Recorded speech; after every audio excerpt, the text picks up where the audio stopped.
This morning, former U.S. ambassador to NATO, Kurt Volker, also with us this morning, foreign policy expert Harley Lippman. Gentlemen, good morning. Good morning. So Iran is claiming right now that it has fired on 3 ships, seized 2 of them, one allegedly a Liberian flagged vessel, the other a Panamanian flagged vessel. They've again allegedly been escorted to the Iranian coastline. Kurt, if crews are being held right now, if these crews are not allowed to pass through and they're being held along the coastline, what does this do to the military landscape at this hour? Well, personally, I just think this is a symptom rather than a cause of anything new. This is the U.S. has decided we're going to keep our blockade of Iranian ports in place until the Iranians are negotiating seriously an end to their nuclear program. So Iran has now reimposed its blockade, saying, well, we can do the same thing. And they're trying to tee up a negotiation. So I think this is just tit for tat. It's unfortunate for the crews. It's unfortunate for the vessels. But this is just the playing out of the broader stakes that we already see, not a real change. And the White House is suggesting that there is a communication issue among whomever it is that we are, bantering with. There's parliamentary leaders, the ROGC leaders. Harley, Iran, though, we understand, has no navy. So how are they allegedly seizing these vessels, taking them back, escorting them to their coastline? How is that happening? Well, nothing is 100%. The Navy has been decimated by approximately 95%. But you just need some fast-speed military boats, small ships that are hidden in coves along the coast, so they could use that. But going to the guest comments just now, I hope he's right, but I'm going to tell you what my sources tell me. They tell me that Iran believes they could hold out more than the United States, that this is not tit for tat. The blockade's impact won't be felt in Iran for weeks, if not months. And they don't act like a defeated nation. The only way we're going to really win this, if we want to win this, is to knock out their oil facilities, because that'll take away their revenue and they can't pay their soldiers or their military. And once they can't pay their military, then you have a ripe situation for a revolution and the people can rise up. But if you don't stop the oil supply, if you don't take it out, they feel that they're winning. They're going to continue this. They feel that President Trump is too eager for a deal, that he's got huge pressure due to the midterms and due to his base and what they feel is the unpopularity of the war. They're following the North Vietnamese model, and they're going to hold out. So I think we need more decisive action to finish the job and for the United States to win. The president, Kurt, yesterday said very clearly there is no timeline. He can take all the time he needs. But he also said this, based on the fact that the government of Iran is seriously fractured. He went on to say, we've been asked to hold our attack on the country of Iran until such time as their leaders and representatives can come up with a unified proposal.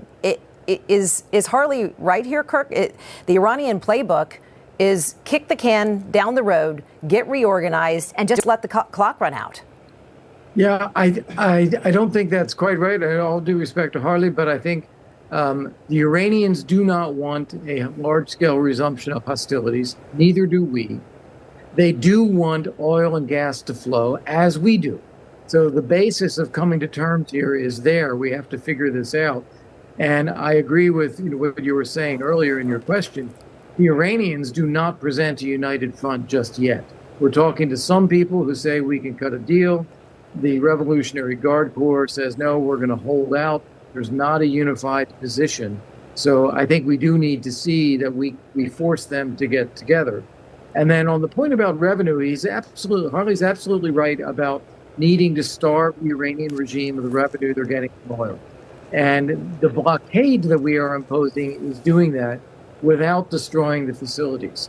So if we destroy the facilities, that would affect a future Iranian government as well. What we're trying to do so far, I don't know how long we hold out, but we're trying to do so far is use the blockade to achieve that without actually shutting down the facilities. Yeah, A lot of military experts have suggested, Harley, as well, just taking Karg Island. I don't mean to make it sound so simple, because it would not be. But we'll be talking to General Blaine Holt here shortly as well. We can chat with him on that. But some have suggested that Karg would be critical, instrumental, and would just completely change the playing field. Well, I'm not a military expert. That very well may be.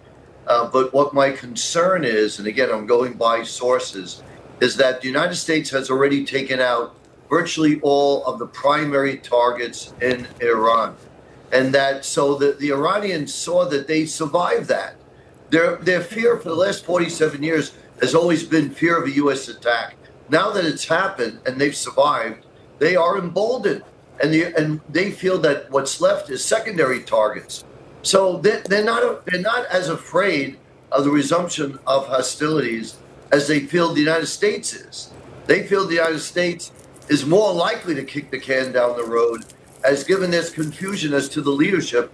And I believe there's no confusion. The IRGC is in charge. They have the weapons. They have control of the Iranian government. It's temporary that the moderates have some say, but they've been upended by the hardliners. So you have a more hardline regime in Iran. And I think we shouldn't underestimate our enemy here. We need decisive action. I hope the guest is right. He's got what I'll call the optimistic view. I'm presenting the other side of the coin, the more pessimistic view. I hope I'm wrong, but we will see soon what unfolds. Well, that's why we have the conversation, the dialogue, because, somewhere in between we might find truth or settle on, some kind of level of accuracy, but you just don't know. It's a fast moving situation.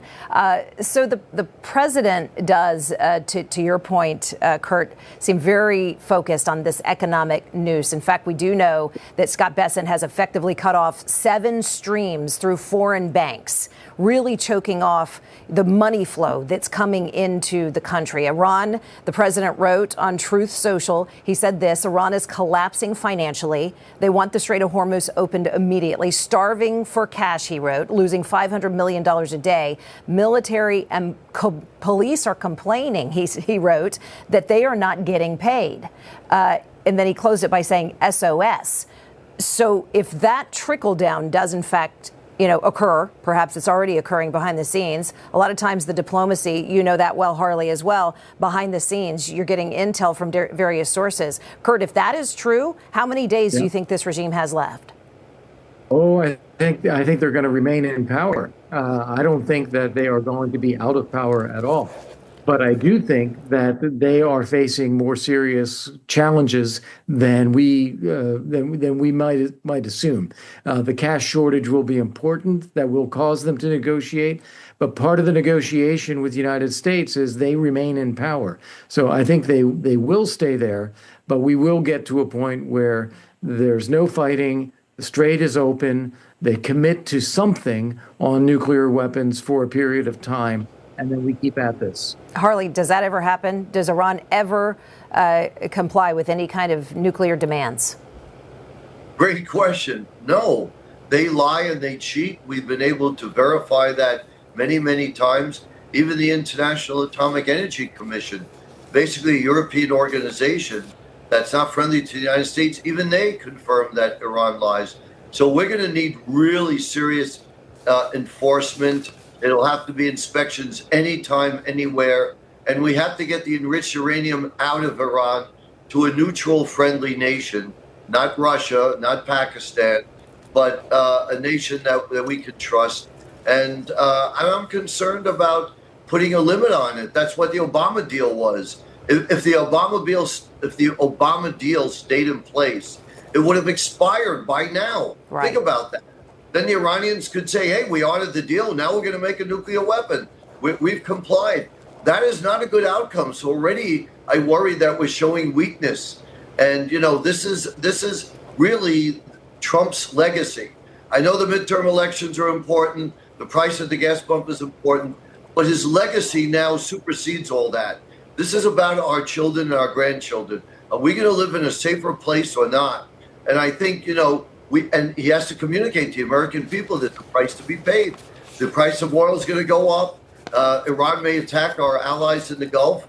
But if we truly want to address what is the most existential threat to the United States since the Soviet Union. With the Cold War, there's a price to be paid. And I know President Trump has shown tremendous strategic courage. We now need to see strategic resolve. Harley Lippman, Kurt Volker, gentlemen, great conversation, great opinions as well. Good to talk to you both. Thank you. Meanwhile,